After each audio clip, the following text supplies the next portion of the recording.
So this morning, we're supposed to usually be in Wanchokang, Aberdeen for 8:30 in the morning, but no chance to get down there. The water was about a metre in the middle of the road, so no chance. I've been trying to also get out to Landslides Yacht Club, so I've been waiting for an Uber that keeps cancelling and reconfirming every 15 minutes, so it's been a bit of a painful experience, but it's, black rain in Hong Kong.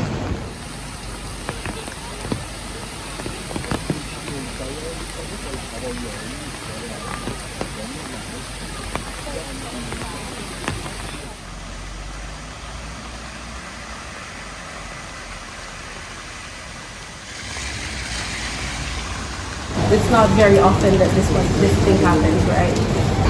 Now and in the cities, there's also flooding. Usually it's only in the new territories, but these days, especially like today, there was also flooding in the city.